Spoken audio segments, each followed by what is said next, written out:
Hola a todos, muy buenos días, bienvenidos a un nuevo Morning Meeting, apertura del mercado europeo. Hoy es jueves 7 de mayo y bueno, antes de nada, como siempre, confirmarme por favor que me escucháis bien y que en vuestras pantallas tenéis o debéis tener el disclaimer sobre los CFDs, por favor.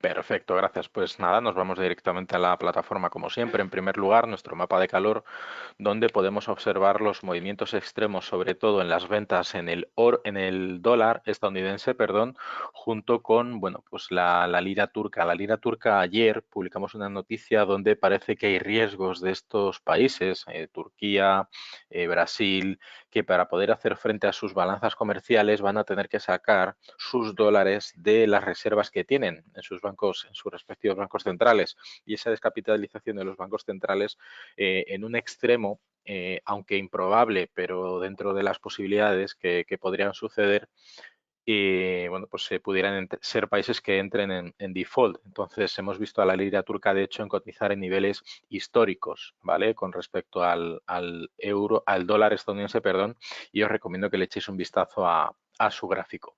Respecto al resto de divisas, sobre todo tenemos fuerte compra en el dólar neozelandés y el dólar australiano. El primero, el dólar neozelandés, sigue arrastrando un buen dato de tasa de desempleo que se publicó ayer, y esa tasa de desempleo pues lógicamente sigue reforzando la divisa que lleva ya 2 días ganándole terreno a prácticamente todas sus contrapartes. El dólar australiano, en este caso, el dato favorable en su cotización viene de la mano de la balanza comercial, una balanza comercial que se ha visto muy favorecida durante este mes y que, bueno, pues se está haciendo las delicias de los que les gusta cotizar estas divisas de alta volatilidad con respecto al dólar, al euro o al yen japonés, incluso con el franco suizo. En el resto de divisas, pues bueno, tenemos compras en la corona noruega muy ligeras, aunque no son el reflejo de una subida en el precio del petróleo. Primero, porque no está habiendo subidas hoy en el precio del petróleo, al igual que ayer, y porque hoy el Norges Bank, el Banco Central de Noruega, pues dará a conocer sus tipos de interés. Por otro lado, las fuertes compras en la libra esterlina, en la divisa británica, vienen de la mano de la decisión de tipos del Banco de Inglaterra, que los mantiene sin cambios en el 0,1%. El yen japonés, por su lado, bueno, dando el sesgo en este caso positivo del mercado, tenemos al yen japonés y al franco suizo cayendo con bastante fuerza. De hecho, en el calendario podemos ver que de ayer, que fue festivo en Japón, pues bueno, ahora mismo están intentando recuperar terreno. Y como hemos visto algunos datos importantísimos ayer, como el informe de empleo del número de empleos destruidos, ¿vale? Pues ADP mostró ayer con una previsión de 20 millones de empleos destruidos, el dato final fue de 20.236.000, más de un 10% adicional de lo que se esperaba. Entonces, ahí tenemos esa caída brutal que prácticamente pierde la línea de regresión que venía dibujando desde prácticamente 2 años, y si nos remitimos mucho más atrás, podríamos probablemente observar esos datos de la misma manera, por ejemplo 2015, y nos pasaría exactamente lo mismo. ¿Vale? Entonces, este dato es histórico para la economía estadounidense, que además hoy vendrá acompañado del el número de solicitudes de prestación por desempleo de esta semana. Si ayer, la semana pasada se publicaron 3,8 millones de solicitudes nuevas, para esta semana se esperan otros 3 millones más. Acumulando semana, semana, semana, pues iremos viendo cómo la destrucción de empleo y el dato de ADP pues se irá incrementando. Imaginaros 20 millones, más de 20 millones de puestos de trabajo destruidos, de gente al paro. Es la mitad de la población de España. Población activa, quiero decir. Entonces, habrá que ver esto, la repercusión económica que tendrá en Estados Unidos, que todavía no la hemos visto. Es cierto que aquí en España el entramado industrial ha perdido mucho. De hecho, el dato más relevante en España es la caída en la producción y la venta de vehículos de casi un 100% en España, ¿vale? Es decir, que prácticamente no se fabricó ningún coche durante este pasado mes y el anterior. Entonces, imaginaros en una economía como la estadounidense, donde, por ejemplo, General Motors es uno de los estandartes de la propia economía estadounidense en sí.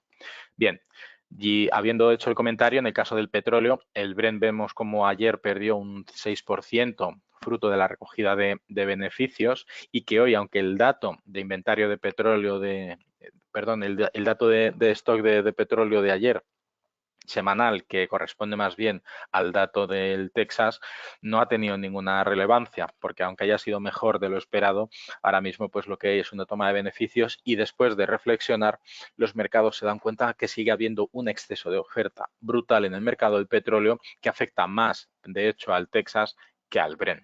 Hoy tenemos otro 2% acumulado de caída en el Brent. Veremos si esto sigue vertientes de buscar soportes en los $28 por barril o si la toma de beneficios ha terminado para volver a lanzarse a nuevas cotizaciones. En el caso del Texas, es lo que os comentaba, ayer estábamos a la espera del dato de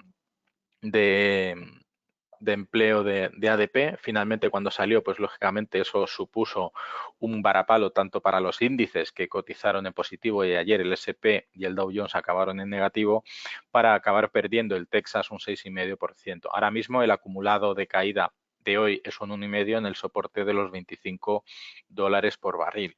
Por otro lado, el oro mantiene su sesgo en torno a los $1.700 por onza, aunque hoy está recuperando parte de lo perdido ayer, sigue dibujando una hoja de sierra dentro del rango descrito por los dos extremos superiores de los canales de más largo y de corto plazo alcistas que viene dibujando el petróleo, el de corto plazo que es el de color negro y el de largo plazo que es el de color azul, pues es el rango ahora mismo que está dibujando. Básicamente no ha vuelto a hacer un tercer diente de sierra, pero se mantiene dentro de lo esperado. En el caso de la plata, su rango lateral se sigue manteniendo, los $15 por onza sigue siendo el estándar. Y como además por Ichimoku está dentro de la nube, está dentro del Kumo, no genera ningún tipo de previsión de tendencia hacia donde se pueda dirigir. Por lo tanto, mientras no haya ningún factor externo que pueda impulsar al alza o a la baja la cotización de la plata, en principio siempre que esté dentro del Kumo, que es la nube formada por Ichimoku, o bien la nube bajista, que en principio debería dar una vuelta de giro hacia arriba, en principio lo que debemos esperar es incertidumbre total y ningún tipo de sesgo de movimiento en la plata. Ya en el resto de instrumentos, pues como siempre, en la renta fija vamos a observar si los movimientos en el dólar estadounidense de caída están permitiendo a los inversores comprar el bono a 10 años americanos y por el contrario hay fuertes ventas en la cotización y esto sigue siendo así. Es cierto que el número bueno, el número no, la liquidez ofrecida por la Reserva Federal fue tan grande, históricamente tan grande, que bueno, prácticamente los inversores están derivando en absolutamente muchos instrumentos financieros la liquidez. De hecho, el que más se está beneficiando de ese incremento de liquidez, que ya lo vimos en el seminario, fue el oro.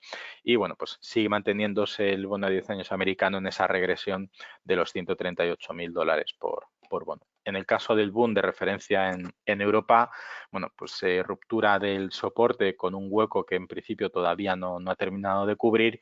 Tenemos otra referencia que es el soporte alcista de mínimos crecientes y bueno, pues en principio deberíamos ver si esto sigue cayendo, soporte en los niveles en torno a los 172.500, 172.000 aproximadamente para volver a atacar. En cualquier caso, los movimientos de la renta fija están tremendamente inflados porque hay una sobrecompra histórica de deuda soberana en primer lugar y luego de deuda corporativa en segundo lugar y que actualmente es insostenible. Hay más deuda emitida en el mercado que liquidez disponible para pagarla. Por lo tanto, ese tipo de burbuja que prácticamente está haciendo insostenible de realizar determinadas operaciones financieras.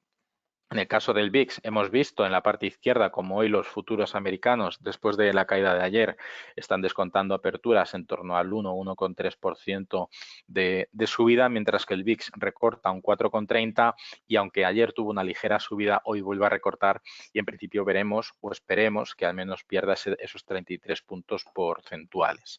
Para el resto de activos, pues ya nos vamos lógicamente a los a los índices. Ya tenemos el reflejo de lo que hizo Estados Unidos ayer. El S&P, después de una sesión mixta, donde el dato de destrucción de empleo prácticamente dio un giro a la cotización de los índices, tenemos en primer lugar al SP 500, que ayer cayó un 0,70, el Dow Jones cayó casi un 1% y el Nasdaq sí que fue el único que se quedó en verde, sumó un 0,51. Los estados de ánimo mixtos por parte de Asia, pues los hemos visto contagiar en el mercado europeo. Y ahora mismo, bueno, pues en el SP 500 tenemos ese dato, o ese cálculo o análisis técnico donde vemos que vuelve a rebotar y buscar resistencia en ese 61,8, aunque el sesgo es positivo, el que ya esté acumulando más de un 1,5% de subida puede dar pie a que se haya pues desgastado el movimiento para el resto de la jornada. Y como hoy tenemos una sesión marcada por los comentarios de prácticamente todos los bancos centrales, bueno, pues habrá que esperar a ver lo que dicen, sobre todo si hay alguna novedad. En cualquier caso, ya hemos visto que después de una fuerte subida, el cotizar en torno al 61,8% lleva ya prácticamente 15 días o más de 15 días, va a ser casi un mes que está cotizando en este rango lateral, algo que para el SP 500 es bastante complicado de observar históricamente, ¿vale? Y bueno, pues en el caso del Nasdaq sus movimientos son muy similares, pero en este caso el Nasdaq lo que refleja es una mayor volatilidad porque las compañías tecnológicas lo han hecho mejor. Tener en cuenta que muchas de las compañías trabajan a nivel de usuario como a nivel de Internet, todo por Internet, compraventa por Internet, servicios por Internet, nada que tenga un componente físico que suponga problemas de logística, de almacenamiento, de distribución, de entrega, y por lo tanto las compañías tecnológicas durante la crisis han sido las que más rápido han caído, pero también han sido las que más rápido se están recuperando. Y ahora pues tienen ese movimiento lateral en los niveles donde vimos el primer movimiento, ¿no? El rebote del gato muerto, y que en principio todo este rango lateral, aunque viene rompiendo el 78,6% de Fibonacci e intentará atacar los máximos recientes de la pasada semana, del día 29 y del día 30, todavía queda mucha tela que cortar y todavía tenemos muchas compañías de las cuales conocer los informes de resultados. Y el Dow Jones, en este caso el movimiento es muy parejo al del SP 500, su movimiento lateralizado está entre el 50 y el 61,8 de Fibonacci, que ya venimos arrastrando, como ya os venía diciendo, prácticamente desde principios de abril. Llevamos un mes con un rango entre el 50 y el 61,8% y que de hecho viene acompañado, y esto es un poco la clave sobre tener mucho cuidado a la hora de ver los movimientos, es que el volumen de negociación está cayendo. Hay un desgaste de este movimiento alcista, no hay fuerza compradora que permita seguir subiendo con fuerza a los índices. Esto lo podemos ver también en el Nasdaq y en el S&P 500, pero aquí es un poquito más evidente, y la caída en el volumen de negociación quiere decir que se cruzan menos contratos. Es cierto que aunque la tendencia viene siendo alcista porque hay más compradores que vendedores, esos movimientos se acaban de relajar. Llevamos un mes relajados donde ya hay una equiparación de oferta y demanda, y cuando la demanda desaparece, quien toma las riendas en la cotización será la oferta, y la oferta lo que hace es presionar a la baja. Y el IBEX 35 con su movimiento más lateral todavía, si cabe, en este caso no tuvo la oportunidad de atacar ese 38,2% y romperlo. De hecho, prácticamente podríamos decir que lo intentó en 3 ocasiones. La primera no lo consiguió, la segunda sí lo tocó y tampoco lo consiguió, y la tercera lo intentó de nuevo y tampoco lo consiguió. Por lo tanto, llevamos incluso ya cuatro jornadas con un volumen de negociación ínfimo. Vemos como el rango de negociación del índice durante los últimos 4 días ha sido mínimo, y de hecho el volumen de negociación en el caso del IBEX 35 es aún más bajo si cabe. ¿Por qué? Pues es un índice muy bancarizado, los bancos no tienen ningún tipo de atractivo a nivel bursátil, y las medidas adoptadas por sus presidentes de pues no pagar dividendos, reducir dividendos, hacer ampliaciones, etcétera, etcétera, pues eso pesa mucho en su cotización y en que los inversores tengan interés en comprar estas compañías. Y ya, pues para terminar, tenemos a la cotización del eurodólar. para que tengamos un poquito la referencia. Recordemos ayer las fuertes los fuertes movimientos en la divisa norteamericana generaron mucho movimiento en la cotización, ¿vale? Y eso, pues, ¿qué es lo que ha originado? Pues niveles de soporte de 1,08 ahora mismo poniéndose en tela de juicio después de las fuertes caídas en la cotización del dólar y revalorización del euro, pues está haciendo que ahora mismo el soporte clave de los 1,08 bueno, pues genere mucha presión, mucha diligencia. En cualquier caso, podemos observar que durante prácticamente el último mes, y aunque ha habido oscilaciones, el rango de RSI se ha mantenido dentro de lo estable. Por lo tanto, ¿qué podríamos pensar? Que ahora mismo es más predecible el aspecto técnico del soporte que podría permitir a la cotización recuperarse, más que esto que siga cayendo porque hay una presión realmente vendedora sobre el dólar estadounidense. Por lo tanto, veremos si esto se cumple o si por el contrario buscará un nuevo soporte en el 1,07. Bien, en el calendario, hoy importantísimo, os lo he comentado, las solicitudes de beneficios de desempleo de Estados Unidos generará mucha volatilidad en los índices americanos y sobre todo en el dólar estadounidense. Tenemos comentarios de los bancos centrales a nivel europeo, de Christine Lagarde, el Jens Weidmann, que es el presidente del Bundesbank. Hemos visto las decisiones de tipos de interés pendientes de conocer de Noruega, que por eso tenemos ese movimiento muy leve en la corona, que prácticamente descuenta que no va a haber cambios en el tipo de interés. Las actas de la reunión del Banco de Inglaterra de mayo, bueno, pues ya han hecho el speech y de hecho el informe del programa QE de mayo, la tasa oficial y demás, los tipos de interés, para resumir, en el Reino Unido se han mantenido sin cambios, por eso hay una fuerte compra en la divisa británica y bueno, pues el resto, balanza comercial, las exportaciones se han empezado a incrementar en China, de hecho comparado con el dato que tenían previsto de una caída del 12%, esto ha generado un impulso muy bueno porque se supone y refleja que China vuelve a su actividad normal. De hecho, su PMI, su balanza comercial se ha incrementado desde los 9.000 millones de dólares de previsión a más de 45.000 millones, es decir, prácticamente ha multiplicado por 5 la previsión y, lógicamente, pues eso genera cierta confianza de la reactivación de la economía a nivel global, teniendo en cuenta que China es uno de los países exportadores netos de productos semifabricados y terminados e importador neto de material o de productos agrarios.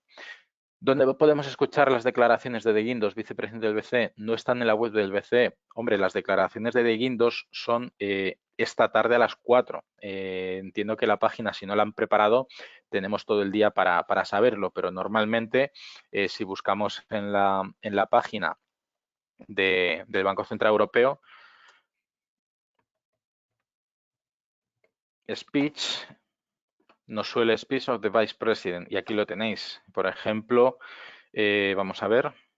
Esto es un poco a título informativo para que busquéis lo básico, ¿vale? Tenemos la presentación de lo que va a decir y a las 4 hará la publicación. Es como siempre el informe textual, lógicamente solamente se puede leer en inglés y dará el detalle. Lógicamente esto, aprovechar el traductor de la página para leerlo con detenimiento y si va a hacer una ponencia pública que vaya a ser retransmitida, pues lógicamente la página lo podréis encontrar.